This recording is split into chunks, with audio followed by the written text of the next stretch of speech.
룻기 4장 7절입니다. 룻기의 마지막 결말입니다.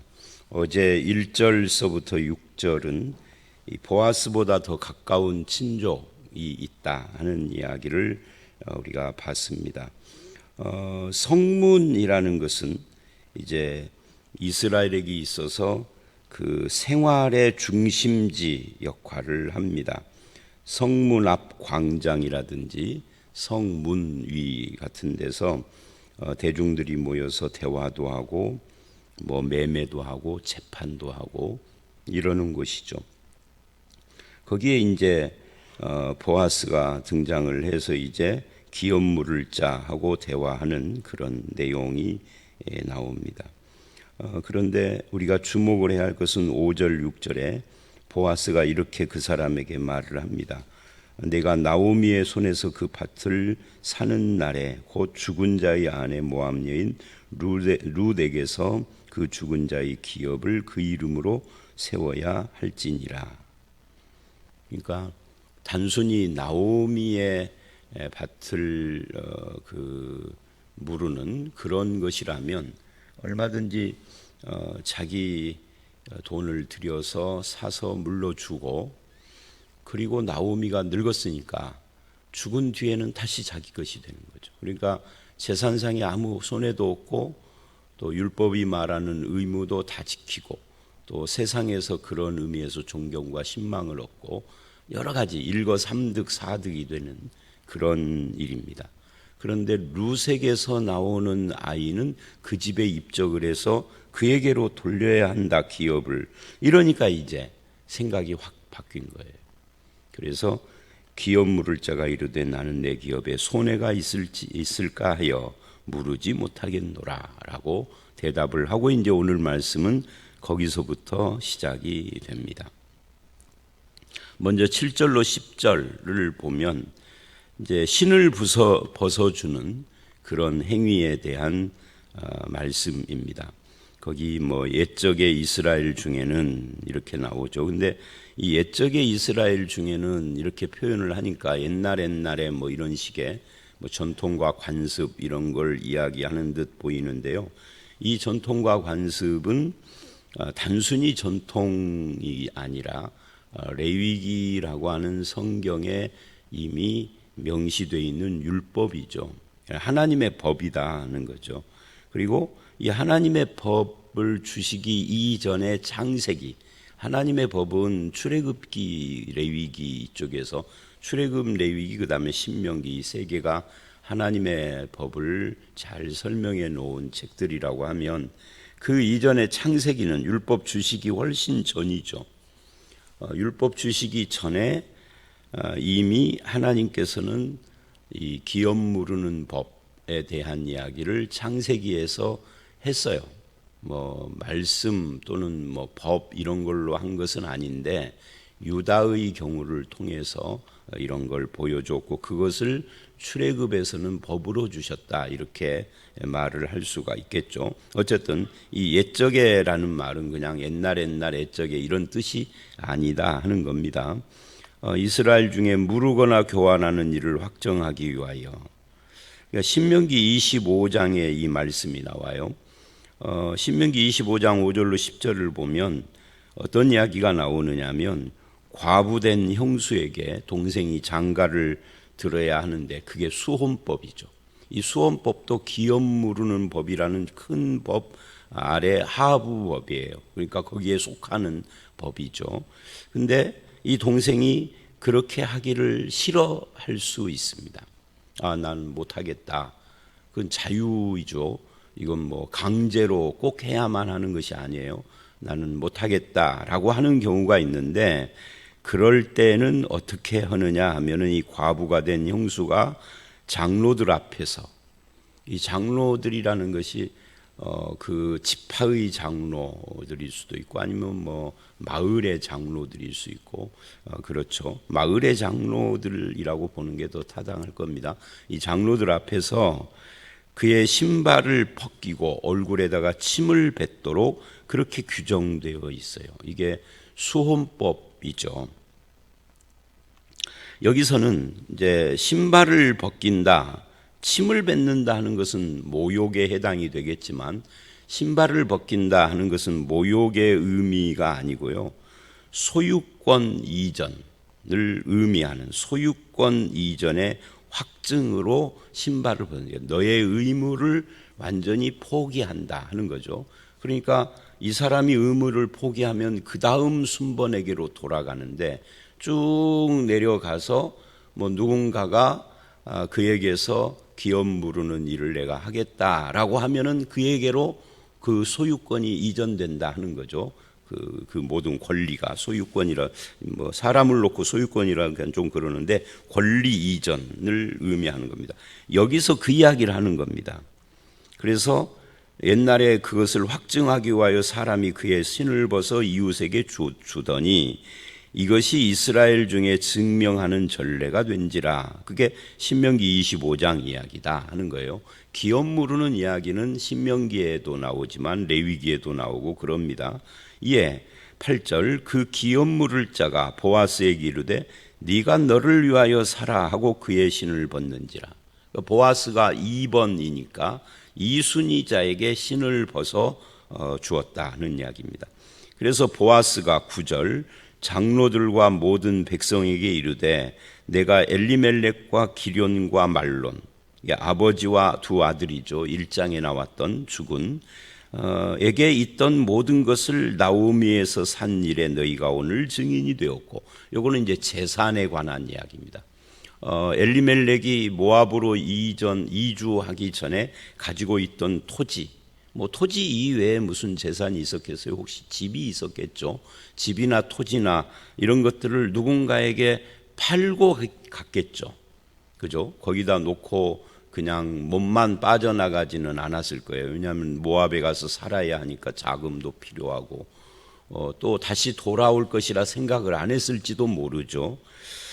그것을 이제 보아스가 다시 사서 나오미에게 돌려주겠다. 원주인에게 그런 이야기예요.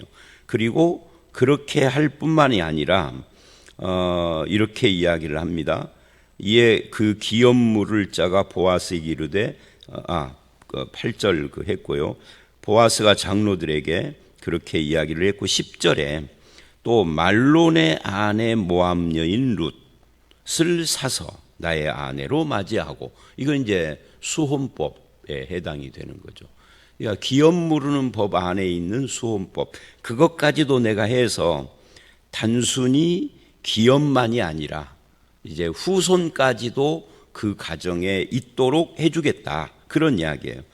그래서 사서 아내로 맞이하고 그 죽은 자의 기업을 그의 이름으로 세워, 그러니까 나오미에게 사서, 사실은 나오미에게 사는 것이 아니죠. 그 사간 그 사람에게 사서 나오미에게 주는데 그거를 나오미에게 사서 산 일이라고 그렇게 표현한 거죠. 내가 그 대금을 치르니까 이제 하는 이야기입니다. 그런데 자손까지도 내가 이 룻에게서 그렇게 사서, 룻을 사서 기업을 있게 하겠다.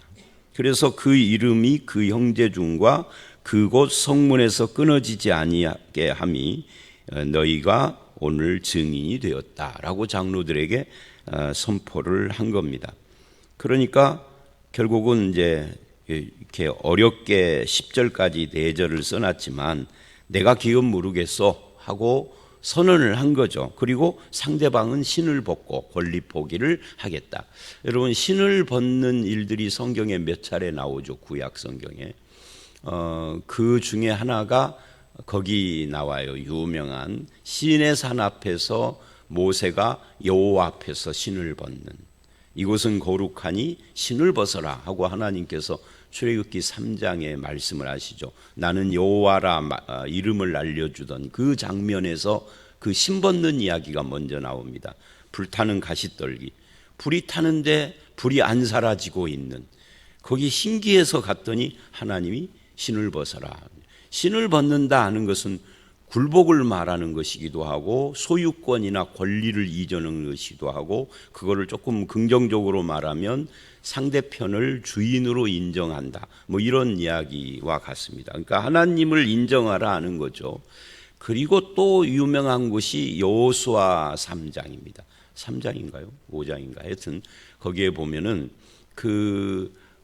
여호수아가 이제 요단강을 건너서 여리고를 치려 들어가려고 하는 그때 여호와의 군대 장관이 칼을 들고 서서 여호수아를 죽이려고 하는 그때에도 신을 벗어라 그럽니다. 그것도 이제 소유권 또는 권리, 주권 인정 또는 이전을 말하는 겁니다.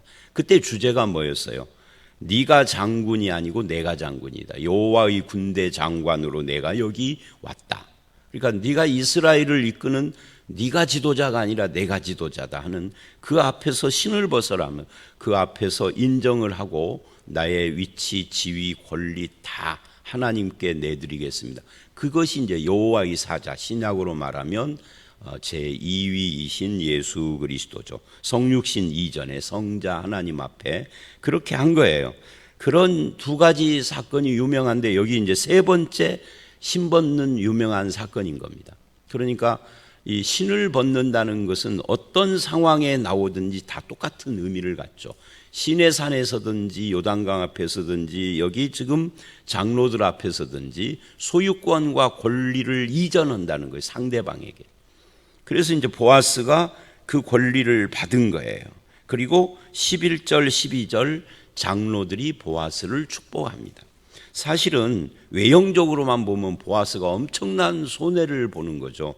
왜? 거금을 들여서 땅과 집을 사줘야 되고 그렇게 사준 땅과 집이 룻이 아들을 낳으면 내 것이 아니라 물론 그 아들이 그 자식이 내 자식이지만 법적으로는 내 자식이 아니라 말론 나오미의 아들 말론의 재산으로 아들로 입적이 되니까 그쪽으로 가는 거거든요. 그런데 보아스가 그거를 기꺼이 다 감당하는 모습을 보고 장로들이 축복을 하는 겁니다. 뭐라고 축복을 합니까? 이렇게 말을 하죠. 11절 성문에 있는 모든 백성과 장로들이 이르되 우리가 증인이 되나니 여호와께서 내 집에 들어가는 여인으로 이스라엘의 집을 세운 라헬과 레아 두 사람 같게 하시고 내가 에브라스에서 유력하고 베들레헴에서 유명하게 하시기를 원하며 이 라헬과 레아를 언급을 했다라는 것이 특별해요. 왜 라헬과 레아를 언급을 했을까요?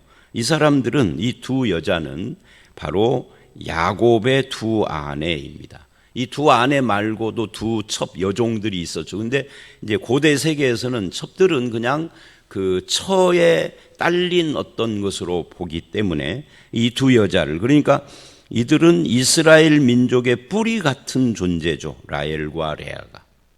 여기서 이스라엘 12지파가 다 나왔으니까 그런데 이방인 과부 출신 여인 룻 보세요. 이방인이죠. 과부죠.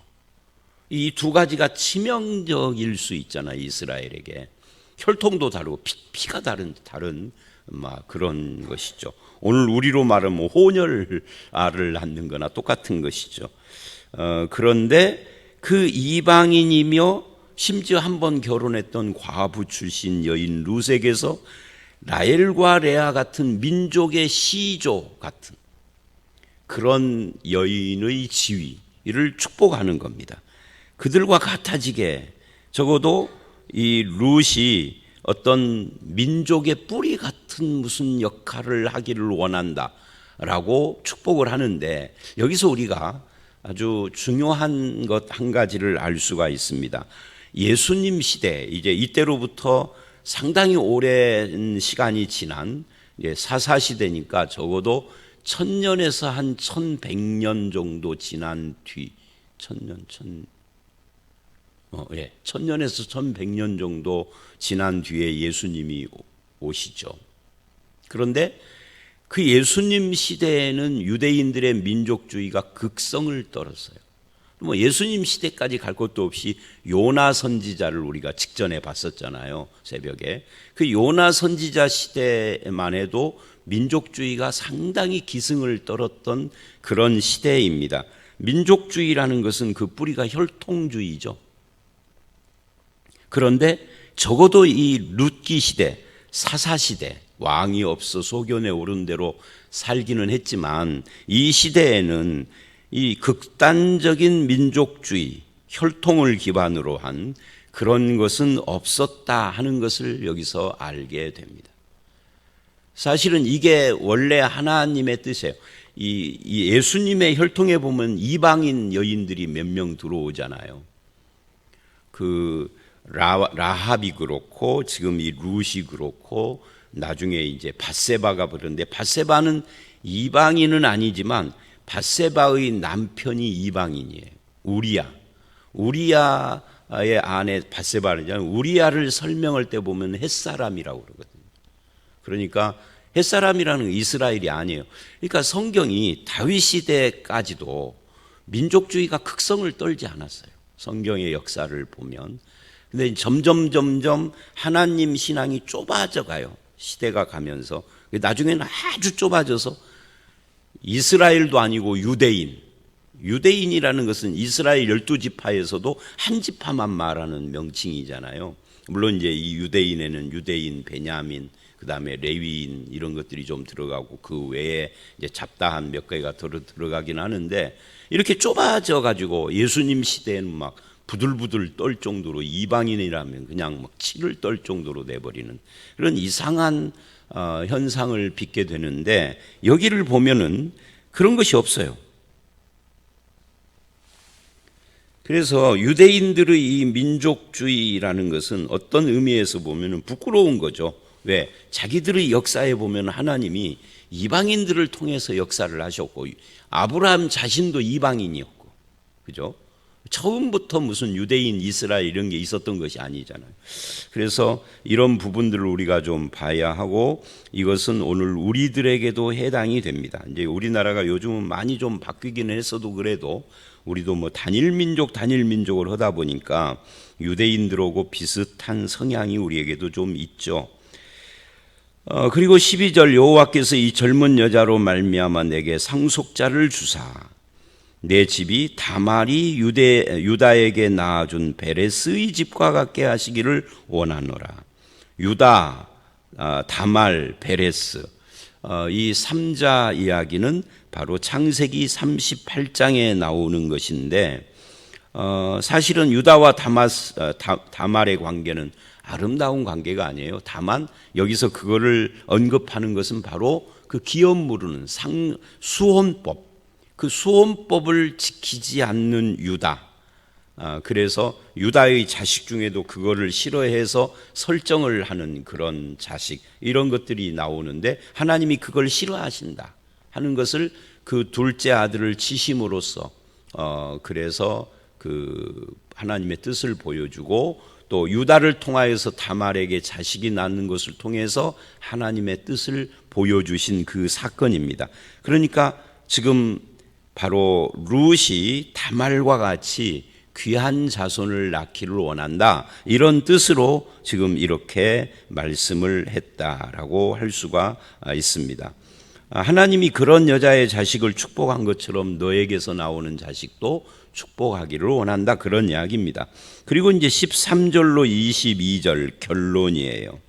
여기에 이제 룻기의 중요한 어떻게 보면 여태까지 룻기는 바로 13절 이하를 말하기 위한 장치요 과정이요 환경이었다라고 말할 수 있겠죠.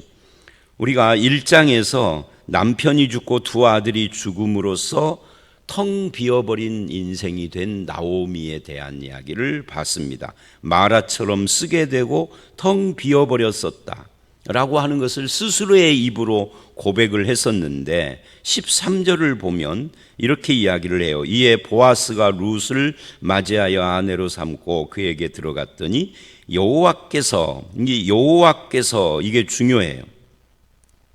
여호와께서 그에게 임신하게 하심으로 그가 아들을 낳은지라.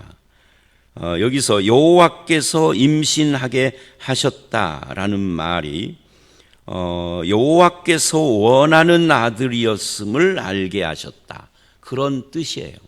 그러니까 영어로 말하면 wanted baby였다. 하나님이 원하는 아들을 낳았다.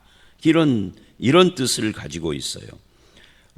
그런 의미에서 이 룻이 낳은 아들이 굉장히 중요한 아들이다. 그래서 이스라엘 중에 그 아이의 이름이 유명하게 되기를 원하노라.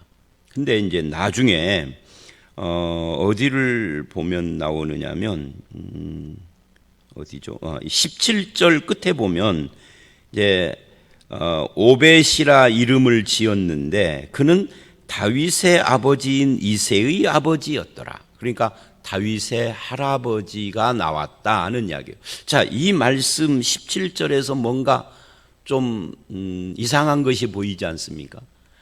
그러니까 룻기의 시대 배경은 사사기이지만 룻기를 기록한 것은 어쩌면 다윗 시대일 수 있다 하는 것을 알 수가 있죠. 그러니까 룻기는 결국은 사사시대의 어두움 속에서도 하나님이 역사하고 계셨다. 그런데 하나님의 역사가 한 그 가문, 텅 비어버린 나오미의 가정에 기업 모르는 자, 대속자가 등장을 함으로써 하나님이 역사하셨다. 그러니까 한 사람의 결혼이 하나님의 역사의 물줄기를 돌려놓는데 아주 중요해서, 그런 의미에서 요즘도 결혼이 굉장히 중요한 거죠. 그런 의미에서. 그런데 그것을 다윗 시대보다 한 두세대 앞선 시대, 그러니까 할아버지가 태어난 시대니까 한 30년을 한 세대로 잡는다면 다윗 시대보다 적어도 60에서 7, 80년 전 사건을 다윗 시대에 지금 기록을 하고 있다 하는 거죠. 그런 것을 통해서 룻기의 메시지가 텅 빈 인생이 어떻게 이렇게 충만해질 수 있을까? 1장과 4장을 그 대조해서 메시지를 보면 결국 모압 여인 룻과 보아스의 인애, 그리고 사랑, 이런 것들이 나오미를 충만하게 만든 소스였다. 그리고 그 배후에는 누가 계신다? 하나님께서 계신다. 그래서 여호와께서 임신하게 하심으로, 여호와께서 원하는 아이를 태어나게 하심으로 나오미를 충만하게 해주시는, 또 기쁨도 충만하고 말이죠. 그런 이야기를 지금 하고 있단 말이죠. 그 다음에 14절 보면은 여인들이 나오미에게 이르되 찬송할지로다 여호와께서 오늘 내게 기업 물을 자가 없게 하지 아니하셨도다. 기업 물을 자가 태어나겠다. 이제 너는 네가 죽으면은 네 남편과 자식, 너로 이어지는 이 모든 재산 다 없어져 버리고 남의 손에 갈 처지였었는데 그러지 않아도 되게 되었다. 이런 이야기죠. 그리고 하나님이 그걸 역사하셨다. 이 아이가 유명하게 되기를 원하노라 하고 이제 일종의 덕담을 한 건데, 이 덕담이 그냥 덕담 수준에서 끝난 것이 아니죠. 그래서 마라의 쓴 인생이라고 떠들썩하고 불평했던 나오미가 이제는 그 텅 비고 쓴 인생을 하나님께서 채우실 뿐만 아니라 하나님을 찬양하는 그런 것으로 바꾸어 주셨다. 그래서 이게 회복에 대한 메시지인 거죠. 그래서 룻기 전체는 회복입니다.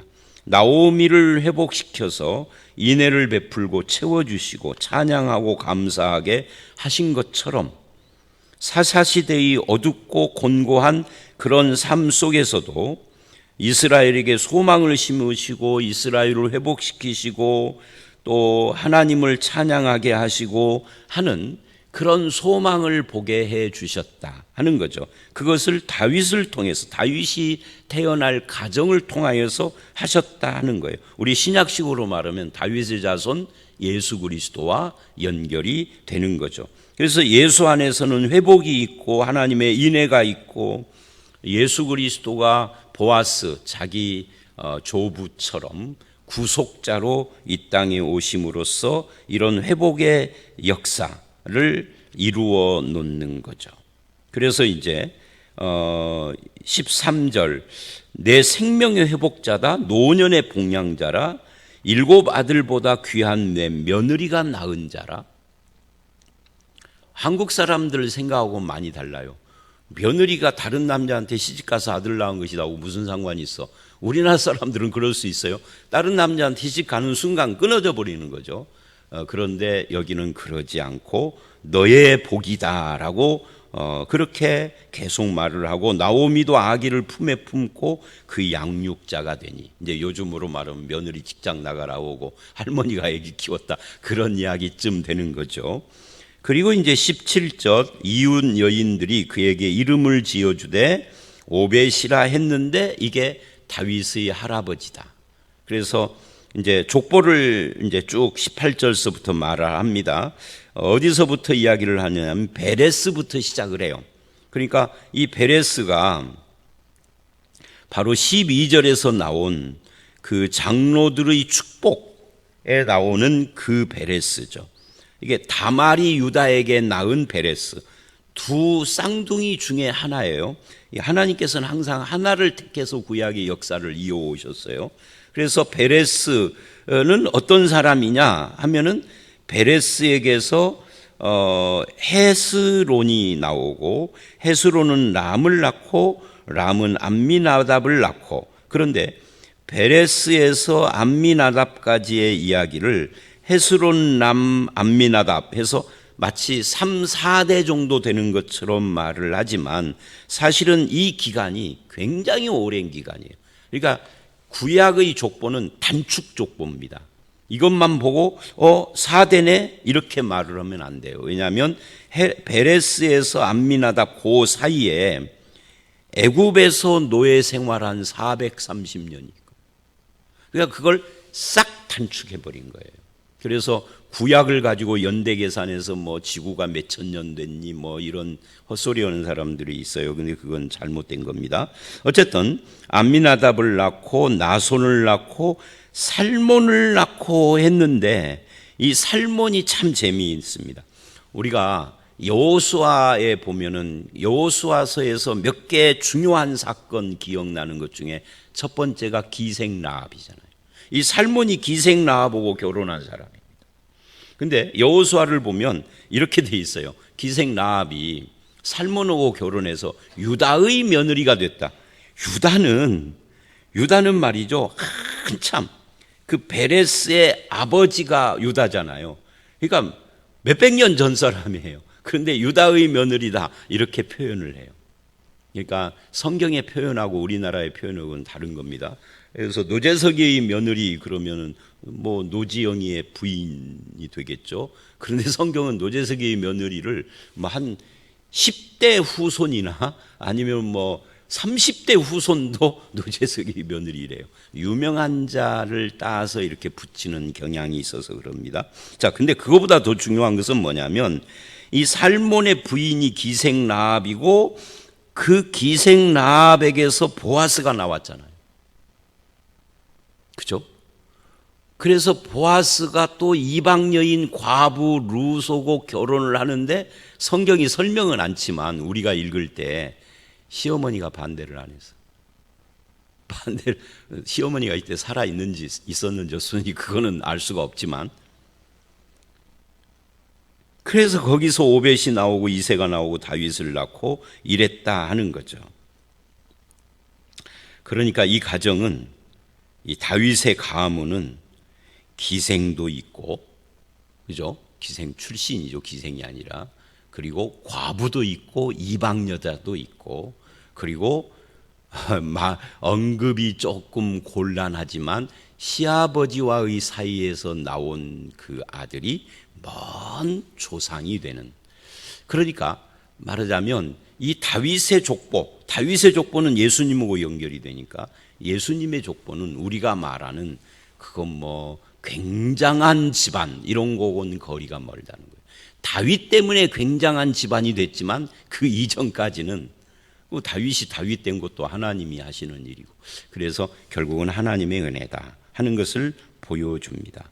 그래서 이런 족보로 마치는 이유가 뭘까요? 룻기의 목적이 다윗과 관계가 되고, 다윗은 예수 그리스도 메시아와 연결이 돼서 구속자, 고엘, 기업 무르는 자의 문제라는 것을 우리에게 보여주는 겁니다. 이렇게 해서 먼 훗날 우리의 구속자가 오게 되는 거죠. 저와 여러분을 구원하신 예수님은 그 하필이면은 그 혈통을 타고 오셨는데, 성령으로 잉태를 했지만 혈통은 이 가문으로 오셨는데, 그것이 우리가 생각하는 것처럼 뭐 대단한 가문에 무슨 우리는 뼈대가 있는 무슨 가문이요, 무슨 어떤 뭐 족보의 가문이고 이런 것이 아니었다는 거죠. 그래서 예수 안에서는 어떤 사람도 차별이 없어요. 그죠? 누구라도 회심을 하면, 회심하지 않으면은 기생이고 그냥 이방 여자가 이방 여자일 뿐인 거죠. 그러나 회심을 하면은 다 새 인생을 부여받고, 우리도 예수 안에서는 회심과 믿음을 통하여서 완전히 새 피조물로 새로운 사람이 되어진, 그래서 은혜 받고 구원받은 자가 된 거죠. 그래서 우리는 예수 안에서 어느 누구도 세상적인 안경으로 보지 않는 사람들이 되었다 하는 겁니다. 자, 오늘 말씀 여기까지입니다. 함께 기도하겠습니다. 하나님, 이제 기업 무르는 그 사명 또는 책임을 다 감당하는 이 보아스를 통하여서, 다윗이 태어나고 다윗을 통하여서 우리 주 예수 그리스도가 우리의 구속자로 오게 되는 그 뿌리와 같은 역사를 오늘 이 본문을 통해서 봤습니다. 아버지 하나님, 이렇게 해서 우리를 구원하신 주님 안에서, 우리의 구속자이신 예수 그리스도 안에서 우리가 내 인생과 또는 나와 관계된 사람들을 바라볼 때 늘 주님의 은혜로 바라보게 하시고, 또 주님의 역사와 섭리 속에서 우리의 인생을 이끌어 가시는 주님의 손길을 또한 바라보게 하여 주시옵소서. 주 안에서는 마라와 같이 쓴 인생이나 텅 비어버린 인생이라도 얼마든지 주께서 회복시키시고 채우시는 은혜로 아버지 하나님께서 복 주시는 것을 믿사오니, 주님, 우리가 주 안에서 살아가는 삶이 얼마나 복된 인생인지를 깨닫고 감사 찬양하며 주님과 함께 동행하는 우리의 남은 인생 되게 해 주시옵소서. 예수님 이름으로 기도드려 싸움나이다. 아멘.